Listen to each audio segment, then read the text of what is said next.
Pak anggota lemas 3 hari lepas. Dia akan hanyut pergi ke sana. Oh, dia hanyut dia ke sana.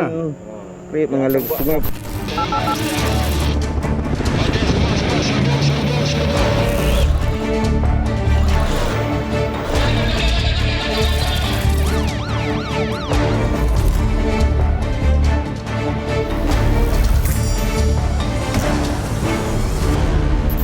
Assalamualaikum dan salam sejahtera. Anda sedang menonton 999 edisi 7 September 2021. Seorang anggota Tentera Darat Malaysia TDM dilaporkan hilang sebelum ditemui lemas ketika menjalankan eksersis para predator edisi 1 Palang 2021. Mangsa dari unit 10 Brigade Para berpengkalan di Kem Terendak Melaka menjalankan eksersis berskala besar itu di persisiran Sungai Pahang. Laporannya dalam tragedi 999.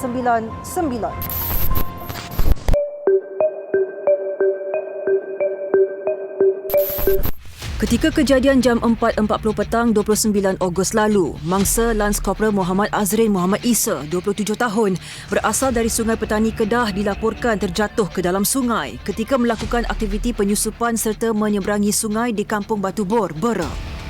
Pak anggota lemas 3 hari lepas. Dia akan hanyut pergi ke sana. Oh, dia hanyut dia ke sana.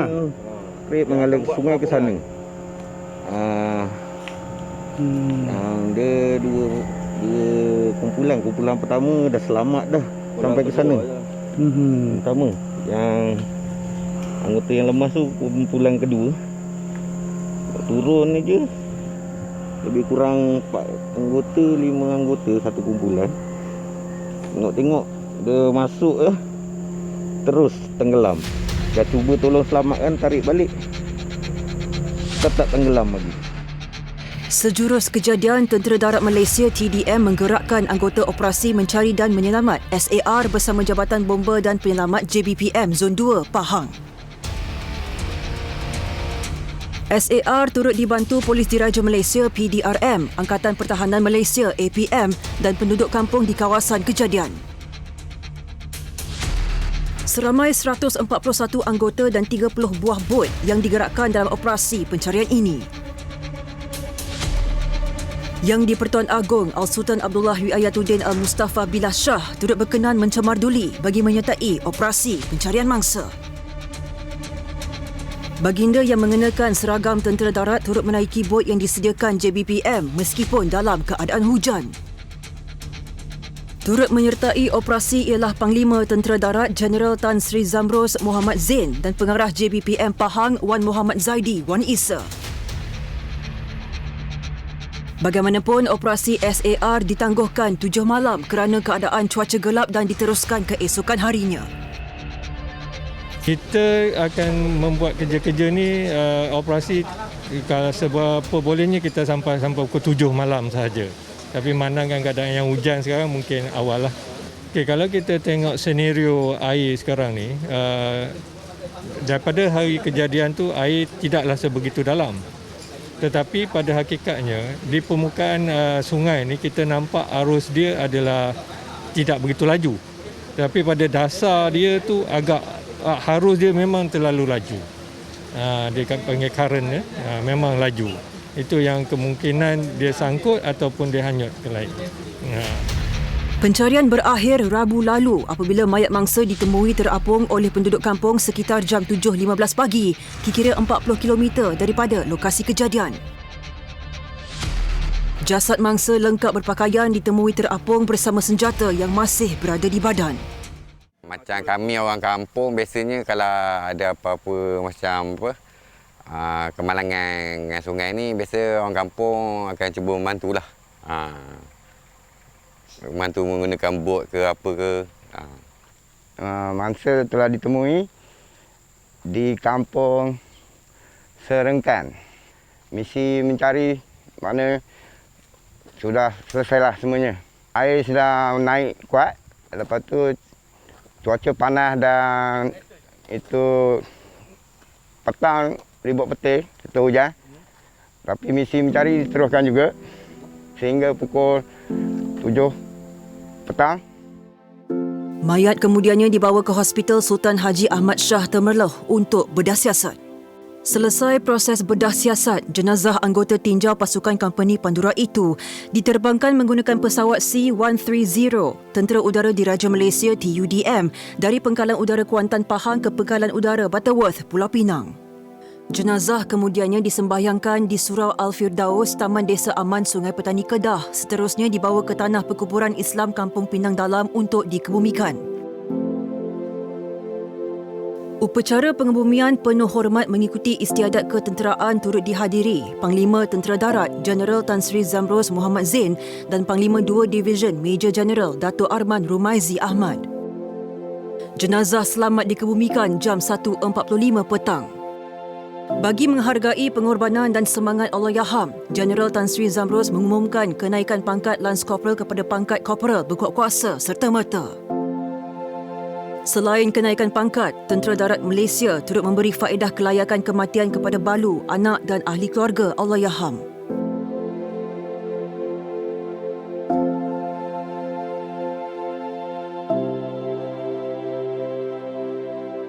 Sebagai margi khidmat bakti Allahyarham, maka Tentera Darat Malaysia menzahirkan penganugerahan pangkat secara posthumous, iaitu anugerah selepas kematian ataupun meninggal.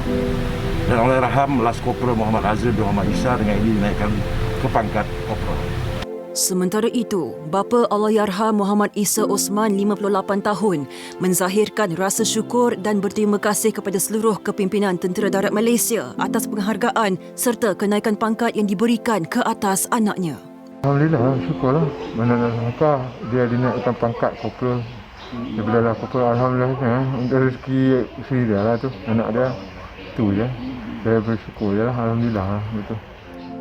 Walaupun kehilangan anak tunggal lelakinya, Isa bersyukur kerana masih dapat melihat jasad anaknya itu buat kali terakhir sebelum dikebumikan. Allahyarham meninggalkan seorang balu Nur Akila Safwan 22 tahun dan seorang anak perempuan berumur 9 bulan.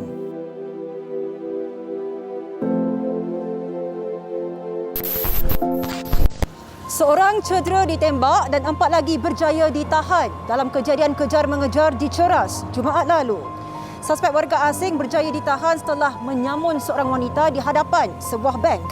Perinciannya dalam rangkuman kejadian jenayah seminggu 999.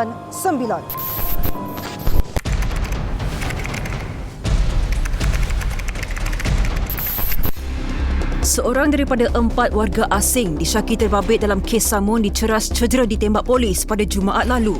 Kejadian berlaku apabila suspek yang berasal dari Amerika Latin iaitu Cuba meloloskan diri dari pihak polis selepas menyamun seorang individu di hadapan sebuah bank.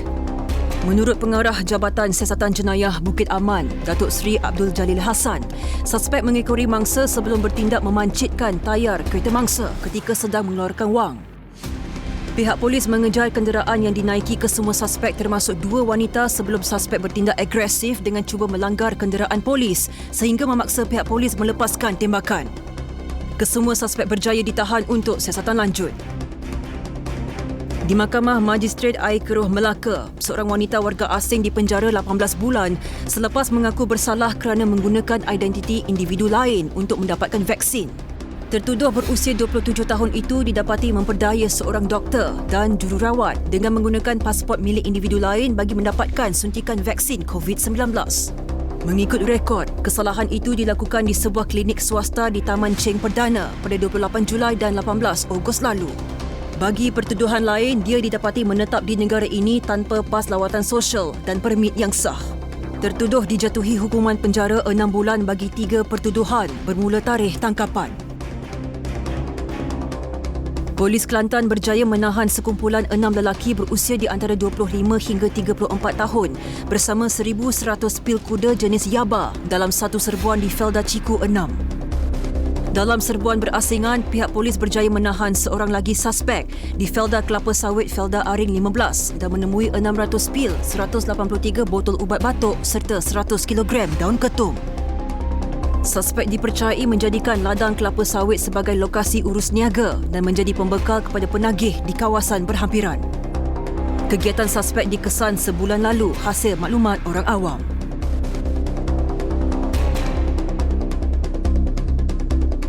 Ibu Pejabat Polis Daerah Kota Baru berjaya merampas 11 laras senjata api tiruan bersama 14 kelopak peluru yang digunakan 6 lelaki untuk permainan seakan paintball di sebuah kilang padi terbiar di Kampung Buluh Poh, Kertereh. Menurut Ketua Polis Daerah Kota Baru, Assistant Commissioner Abdul Rahim Daud, dalam serbuan itu satu kumpulan termasuk 2 remaja berusia 14 dan 15 tahun sedang melakukan ujian menembak menggunakan senjata tiruan itu. Mereka dipercayai membeli senjata terbabit menerusi pembelian dalam talian pada 2 bulan lepas. Siasatan lanjut mendapati kesemua suspek sering menggunakan senjata api itu di kilang usang atau hutan berhampiran. 4 suspek direman selama 2 hari bagi membantu siasatan dan kes disiasat di bawah Seksyen 36-1 Akta Senjata Api 1960. Di Mahkamah Seksyen Air Keruh Melaka, seorang penganggur didenda RM5,000 Khamis lalu selepas mengaku bersalah menyebar berita palsu berkaitan pandemik COVID-19 4 bulan lalu. Tertuduh berusia 39 tahun itu membuat pengakuan selepas pertuduhan dibacakan di hadapan Hakim Maziah Johari Tajuddin. Mengikut pertuduhan, dia disyaki menyebarkan berita tidak benar di akaun Facebooknya tentang satu keluarga yang meninggal dunia akibat COVID-19 hingga mencetuskan kebimbangan awam. Tertuduh melakukan kesalahan itu di Batu 14 Kampung Pancur Durian Tunggal pada 26 Mei lalu. Pendakwaan dilakukan mengikut Seksyen 4-1 Ordinan Darurat Kuasa-Kuasa Perlu nombor 2 2021. Tertuduh turut berdepan hukuman penjara 5 bulan jika gagal membayar denda. Malah mereka memprovokkan orang ramai di luar sana agar mengikuti mereka untuk tidak mengambil vaksin.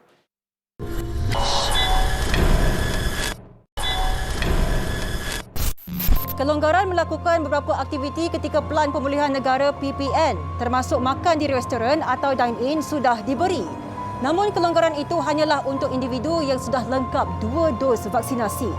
Pihak polis memandang serius golongan yang secara terang-terangan melakukan provokasi di media sosial. Tindakan itu seolah mencabar undang-undang yang telah pun ditetapkan. Ikuti laporan khas Polis Pantau Provokasi Anti-Vaksin disediakan wartawan Syahira Azhar.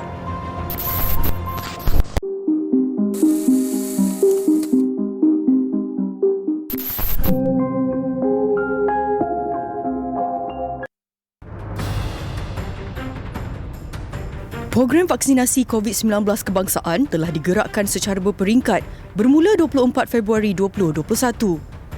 Sehingga 1 September 2021, Malaysia telah menunjukkan perkembangan memberangsangkan apabila sebanyak 67.4% atau lebih 15.7 juta individu daripada populasi dewasa di seluruh negara sudah lengkap menerima 2 dos vaksin.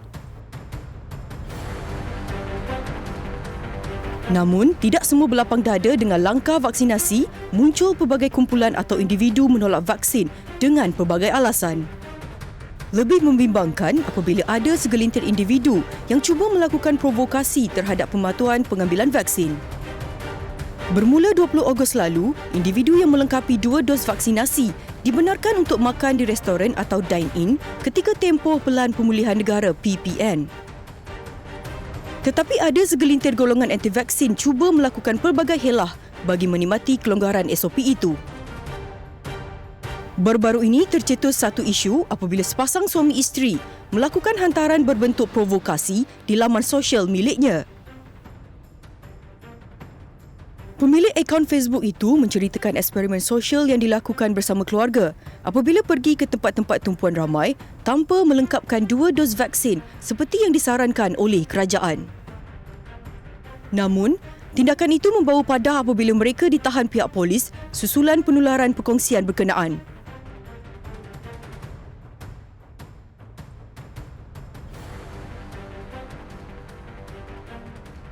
Akaun Facebook ni yang mana pemiliknya telah menyatakan dia telah bersama keluarga boleh pergi ke kedai, boleh dine in, pergi shopping dan sebagainya tanpa perlu untuk dia divaksinkan seperti mana dalam SOP yang cuma membenarkan mereka yang telah divaksinkan lengkap.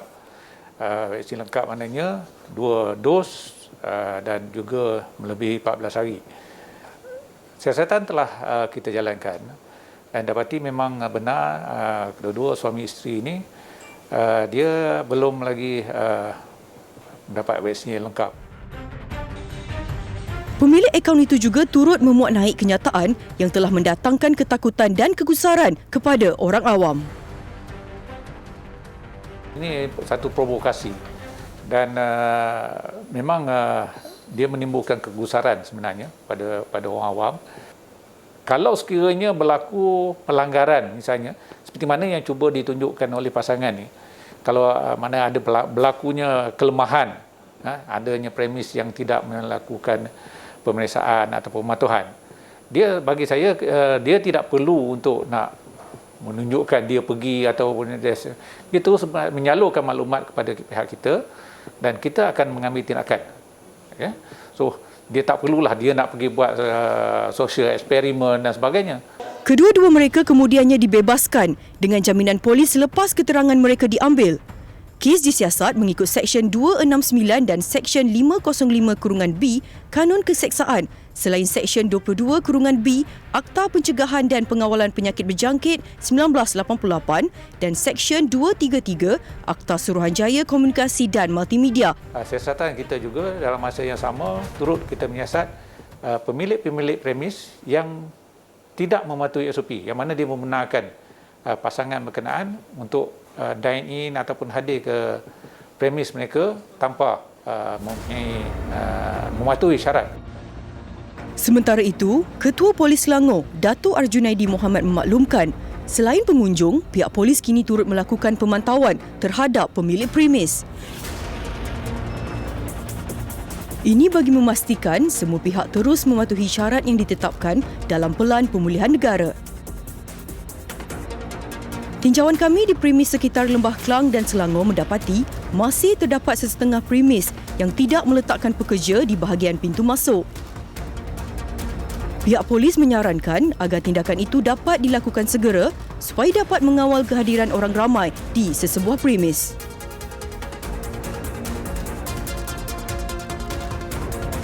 Setengah pengguna media sosial ini menggunakan platform untuk mereka melakukan provokasi terhadap beberapa perkara, antaranya ialah provokasi menentang vaksin. Kegiatan ini seolah-olah mencabar undang-undang negara. Kami bertemu dengan Pengarah Jabatan Siasatan Jenayah Datuk Seri Abdul Jalil Hassan untuk menjelaskan tindakan yang boleh dikenakan terhadap golongan ini. Pengarah Jabatan Siasatan Jenayah JSJ Bukit Aman, Datuk Seri Abdul Jalil Hassan memaklumkan pihak polis sedang mempergiatkan pemantauan terhadap golongan yang dengan sengaja melakukan provokasi terhadap pengambilan vaksin. Terutamanya golongan-golongan anti vaksin yang semakin berani memprovokasi di media sosial. Bagi pihak polis kami pun merasa hairan. Golongan-golongan anti vaksin ni dahlah mereka tak nak mengambil vaksin yang telah disarankan oleh kerajaan. Malah mereka memprovokkan orang ramai di luar sana agar mengikuti mereka untuk tidak mengambil vaksin. Jadi pihak polis telah dapat mengesan golongan-golongan ini yang mana mereka ini didapati menghasut orang lain untuk tidak mengambil vaksin yang boleh menggugat perjalanan program. Tambahnya, di negeri Selangor sahaja, pihak polis telah mengatur gerak lebih 700 pasukan pemantau bagi mengekang isu pelanggaran prosedur operasi standard SOP termasuk berkaitan vaksinasi COVID-19. Telah ada beberapa kes yang kita rujuk kepada pejabat peguam negara dan arahannya memang ada bukti yang membolehkan pihak polis membawa mereka-mereka ini ke muka pengadilan. Dan ada beberapa lagi yang kita tuduh seperti mereka membuat fitnah, mengatakan jika mengambil vaksin ini menyebabkan kematian. Ada 4 kes di seluruh Malaysia yang kita dah tuduh. Dan kedua, ada juga golongan yang mengatakan dalam vaksin, setengah-setengah jenis vaksin ini, dia ada unsur DNA babi. Antara kes yang dilaporkan setakat ini termasuk yang menyatakan isi kandungan vaksin boleh menyebabkan perubahan pada DNA manusia. Malah baru-baru ini, Pihak polis telah membuka kertas siasatan berhubung penjualan sijil digital vaksin COVID-19 palsu secara dalam talian yang dicetak dan dijual pada harga RM15. Perkara ini dibimbangi akan mendatangkan kemudaratan kepada pelbagai pihak dan menyukarkan pihak berkuasa untuk melakukan semakan terperinci. Ingin saya nasihatkan kepada orang ramai agar ambillah vaksin ini, jangan terpedaya dengan maklumat-maklumat yang ditularkan yang pada saya senang je. Benda ni memang orang setengah mereka ingin mencabar pihak berkuasa agar kalau tak ambil vaksin pun tak ada siapa yang menghalang. Tetapi jika mereka dikenakan tindakan, barulah mereka tahu kesannya terhadap apa yang telah mereka lakukan. Dan tindakan boleh diambil di bawah Seksyen 269 Kanun Keseksaan, Seksyen 22(B) Akta Pencegahan dan Pengawalan Penyakit Berjangkit 1988 dan Akta Suruhanjaya Komunikasi dan Multimedia 1998. Laporan Syairah Azhar 999. Dia tengok dengan keadaan darah dah basah dekat lantai semua, memang darah dia daripada turun ambulan lagi.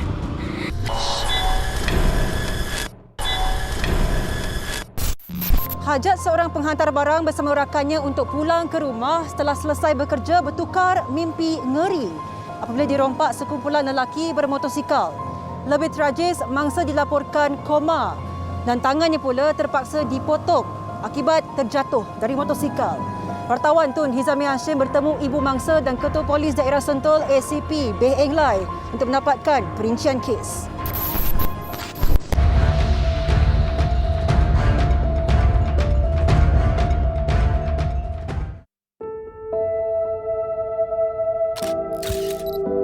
Kerjaya sebagai penghantar makanan atau barangan sememangnya mencabar dan sentiasa berdepan dengan risiko yang membahayakan diri demi melengkapi tempahan pelanggan.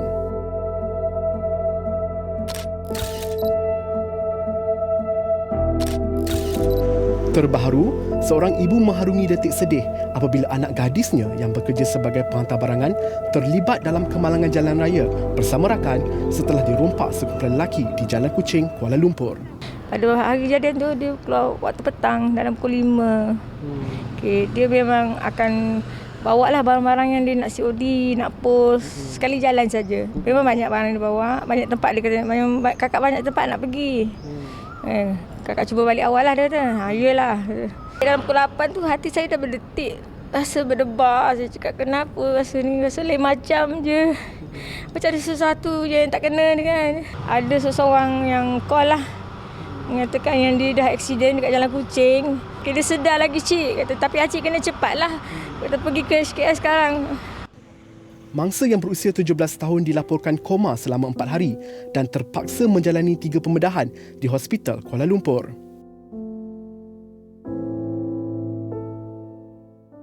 Saya tengok dengan keadaan darah dah basah dekat lantai semua, memang darah dia daripada turun ambulan lagi. Bila sampai peluk dia, saya tak perasan dengan tangan dia lagi. Saya terpandang tangan dia, ya Allah anakku.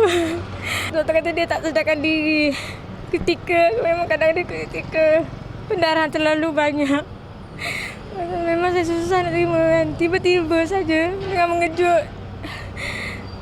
Tak boleh nak kata apa. Walaupun saluran darah utama sudah dijahit, tangan kanan mangsa terpaksa dipotong bagi mengelak daripada dijangkiti kuman. Tuhan ambil bahagian yang kakak tak gunakan, kakak kidal kan. Betul dia kata, masih boleh guna, betul tak? Betul dia cakap. Ada ke tak ada, itu tak penting lagi sekarang. Yang penting nyawa. Akak dah boleh buka mata, dah boleh bercakap, tengok Umi, tengok adik-adik. Dah cukup bagus untuk Umi. Syukur lah tu. Masih diberi peluang. Kan? Untuk kali kedua, walaupun tak ada sebahagian, tapi masih ada lagi yang lain kan. Saya tanya dia, akak reda ke? Akak terima ke tak ada ni kak? Akak reda, dia kata, tanpa setitik pun air mata. Tak sangka sebab nak cari rezeki macam tu, dia kena tanggung semua ni. Okey kakak. Azizah kuat. Buktikan pada semua yang Azizah mampu jalan balik. Nak berdiri balik. Azizah mana Umi kuat. Ucap terima kasih kepada semua. Terima kasih semua. Doakan kakak semua. Doakan kakak sembuh dengan baik balik. Walaupun keadaan mangsa dan rakannya stabil, pihak polis dari Ibu Pejabat Polis Daerah Sentul terus mempergiatkan operasi dalam mengesan ketiga-tiga suspek yang terlibat dalam kes ini.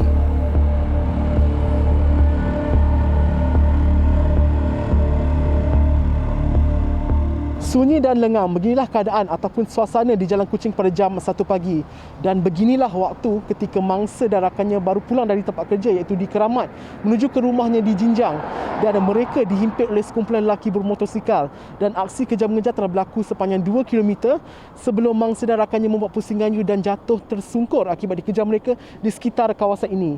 Dan ketika ini pihak polis telah pun meneliti 4 kamera tertutup ataupun CCTV yang dipasang di tiang-tiang lampu ini bagi mengesan kumpulan suspek itu. Menurut Ketua Polis Daerah Sentul, ACP Beh Eng Lai, pihaknya juga telah merakam keterangan 4 saksi termasuk rakan mangsa yang berusia 20 tahun dalam usaha menjejaki kesemua suspek. Kita telah usaha menyiapkan satu foto fake lah yang keterangan daripada pengadu sendiri. Dan ini saya percaya ia dapat membantu siasatan pihak polis. Jadi waktu kejadian terdapat seorang saksi, pemandu motorkar yang kebetulan lalu di situ telah berhenti. Beliau telah merakam video lah. Kami juga menyuruh orang ramai kalau ada apa-apa maklumat sila tampil ke hadapan memberi maklumat kepada pihak polis untuk kami menangkap suspek yang berkenaan. Dan kalau sekiranya mereka ada dashcam, itu paling cantik sekali. Dashcam itu saya percaya masih dapat merakam seluruh insiden yang berlaku. Kumpulan perompak itu dilaporkan telah melarikan motosikal milik rakan mangsa yang bernilai ribuan ringgit.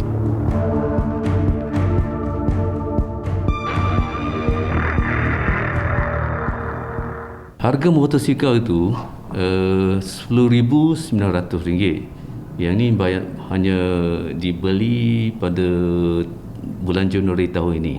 Siasatan dijalankan di bawah Seksyen 394 Kanun Keseksaan yang boleh membawa hukuman sehingga 20 tahun, iaitu samun mendatangkan cedera. Kejadian itu turut mendapat perhatian Timbalan Presiden Persatuan Penghantar P-Hailing Malaysia, Abdul Hakim Abdul Rani, dan pihaknya telah memanjangkan kes ini kepada Pertubuhan Keselamatan Sosial Perkeso dalam membantu keluarga mangsa. Kita adalah ejen korporat skim keselamatan sosial pekerjaan sendiri Perkeso. Dan Alhamdulillah Perkeso juga menjalankan kerjasama yang rapat dengan kita. Bila mana berlaku kejadian-kejadian sebegini, kita akan maklumkan kepada Perkeso dan akan memberi beberapa maklumat kepada Perkeso, dan Perkeso akan menyemak sama ada penghantar-penghantar tersebut mempunyai caruman Perkeso ataupun tidak. Saya juga telah dihubungi oleh Perkeso, dan di mana Perkeso pun telah berhubung dengan ibu mangsa, dan kita dapat maklum bahawa sebelum ini juga mangsa pernah bekerja, ada majikan. Dan selain daripada itu, Perkeso juga telah membuat caruman ke atas ibu mangsa di bawah skim keselamatan sosial SPS Lindung ni. Jadi terima kasihlah kepada Perkeso kerana mengambil cakna tentang isu-isu penghantar P-Hailing ni.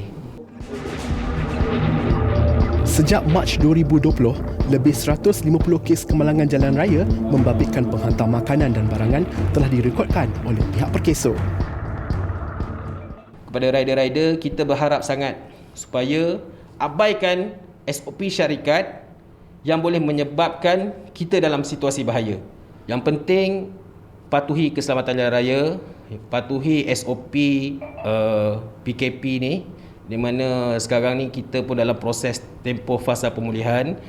Dan yang ketiga, elakkan berada di tempat-tempat sunyi lah. Saya berharap kepada penghantar-penghantar P-Hailing yang belum lagi mencarum perkeso di bawah skim keselamatan sosial pekerjaan sendiri, berhubung terus dengan persatuan, beri maklumat yang kita nak, kita akan daftarkan terus. Dan di mana penghantar-penghantar tidak perlu naik ke pejabat perkeso. Kita di Peringkat Persatuan akan uruskan sendiri, insya-Allah.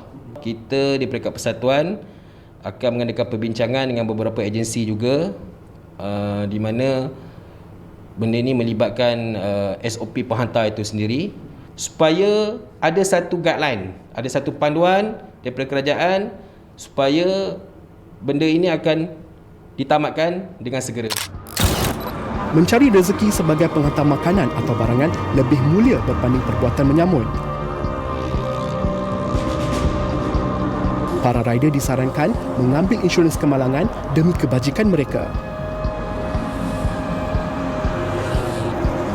Laporan Tun Hizami Hashim, 999. Kenderaan ini akan disita untuk buat tindakan selanjutnya. Ini kali kedua. Masih ada bas dan van pekerja kilang yang enggan atau sengaja ingkar pematuhan Prosedur Operasi Standard SOP. Baru-baru ini, Pasukan Jabatan Pengangkutan Jalan Negeri Pulau Pinang melancarkan op patuh bagi membendung penularan wabak COVID-19. Ada di antara mereka yang pernah ditahan beberapa kali sebelum ini atas kesalahan yang sama.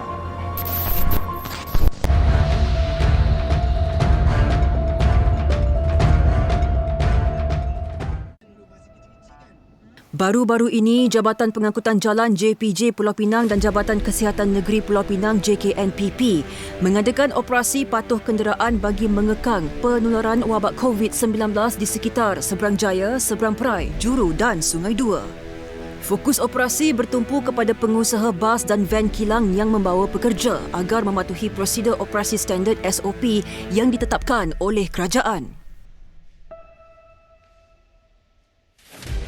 Walaupun sudah hampir 2 tahun pandemik COVID-19 membelenggu negara, namun masih ada segelintir pengusaha bas serta pekerja kilang yang masih gagal mematuhi SOP yang ditetapkan. Warga negara asing tak ada lesen, tak ada GJL, pemandu, penumpang semua tak scan My Sejahtera. Lepas tu van ni van haram lah orang kata. Tak ada, ni bukan bas van kilang. Yang ni van persendirian dijadikan sebagai van kilang. Yang ni adalah kesalahan yang kedua. Kesalahan yang kedua, kenderaan dibawa oleh warga negara asing. Kesalahan yang kedua, operasi yang kedua. Kenderaan ini akan disita untuk buat tindakan selanjutnya. Ini kali kedua, ini van kita tahan dah. Tak kasih bawa keluar lagi. Nanti bila Tosle datang, dia ada orang yang ada lesen punya, baru kita kasih keluar. Lepas tu you scan, you orang scan tak? Dia tak scan apa tuan? Scan apa pun tak tak scan? buat. Semua warga asing tuan? Dia kena scan. Nanti ada orang bawa COVID kan? Setakat ini, JPJ Pulau Pinang dengan kerjasama JKNPP mengeluarkan 47 kompaun bernilai lebih RM200,000 sepanjang operasi yang diadakan di sekitar Pulau Pinang bermula 25 Julai 2021. Daripada jumlah itu, sebanyak 14 kompaun bernilai RM50,000 dikeluarkan dalam operasi ini yang bermula dari jam 4 petang sehingga 11 malam. Menurut Timbalan Ketua Pengarah Perancangan dan Operasi JPJ, Eddie Fadli Ramli, hasil semakan mendapati saman paling banyak dikeluarkan ke atas pengangkutan awam, terutamanya van pekerja kilang yang membawa penumpang melebihi kapasiti yang dibenarkan, iaitu sebanyak 18 kompaun berjumlah RM51,500. Kompaun kedua tertinggi pula dikeluarkan ke atas kesalahan gagal menyediakan peralatan saringan suhu, iaitu sebanyak 9 kompaun bernilai RM58,000. Selain dua kesalahan itu, syarikat pemegang lesen serta pengusaha kenderaan pengangkutan awam turut gagal menyediakan kod QR My Sejahtera pada kenderaan yang digunakan untuk membawa pekerja kilang atau syarikat.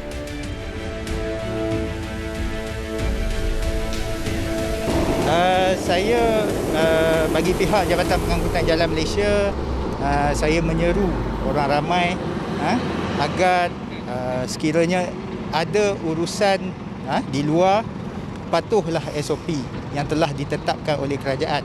Hanya keluar apabila perlu, apabila ingin melakukan urusan-urusan yang penting sahaja. Kalau tidak penting, duduklah di rumah.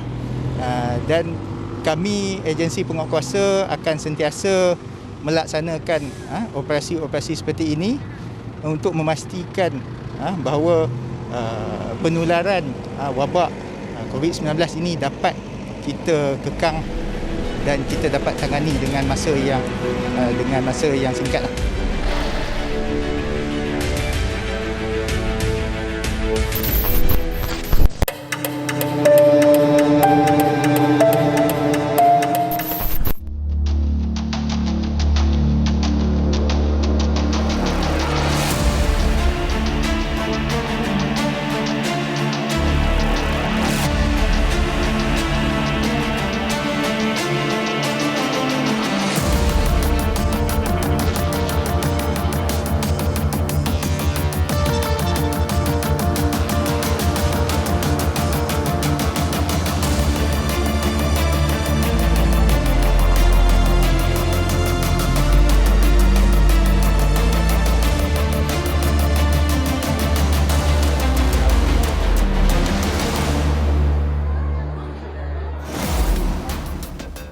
Baru-baru ini tular di media sosial sebuah kenderaan terperosok masuk ke dalam sebuah pasaraya terkemuka di Puchong, Selangor.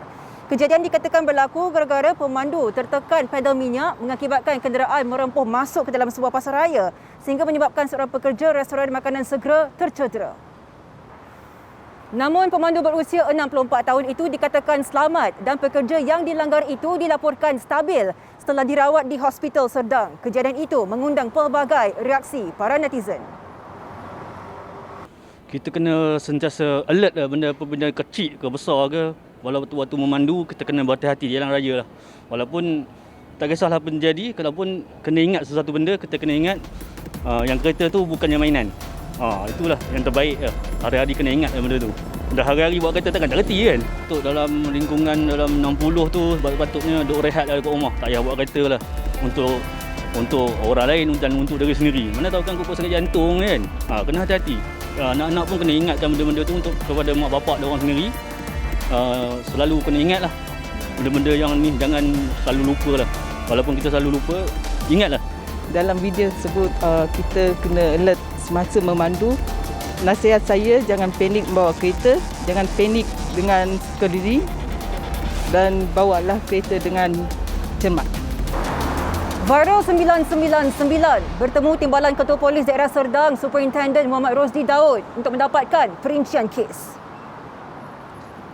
Merujuk kepada satu kejadian yang ditularkan pada baru-baru ini, iaitu pada 1 September 2021. Kejadian itu berlaku jam lebih kurang 4.30 petang, di mana satu kejadian sebuah kenderaan telah merempuh sebuah pasaraya terkemuka di kawasan Puchong. Dalam masa yang sama juga kejadian itu telah mengakibatkan satu kemalangan terhadap seorang mangsa yang kebetulan berada di dalam pasaraya tersebut. Hasil daripada siasatan pihak kami,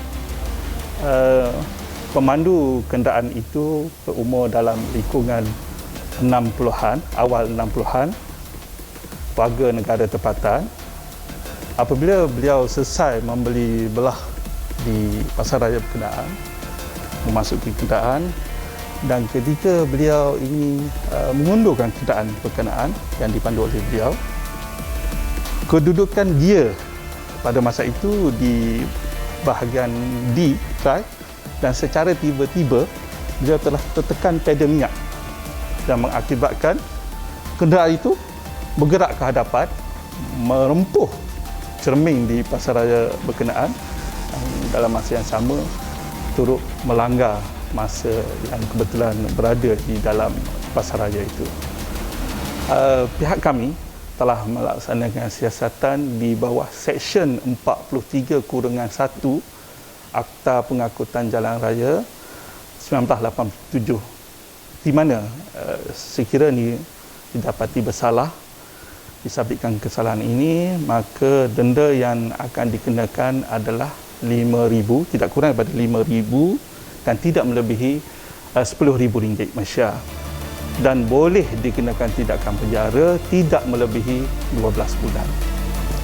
Okey, di kesempatan ini saya ingin menyarankan kepada semua orang awam ketika mengendalikan kenderaan, tak kira kita di jalan raya ataupun di mana-mana kawasan, pastikan kita mematuhi peraturan jalan raya dan sentiasa peka keadaan persekitaran serta memahami ataupun melihat bagaimana keadaan kenderaan kita itu berfungsi secara baik supaya tidak membahayakan diri kita dan juga tidak membahayakan orang lain.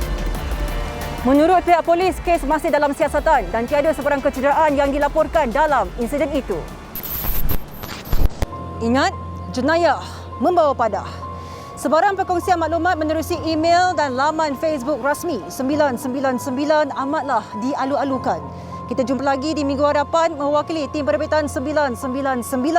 Saya, Sofia Nur Solehatun mengucapkan selamat malam dan Assalamualaikum.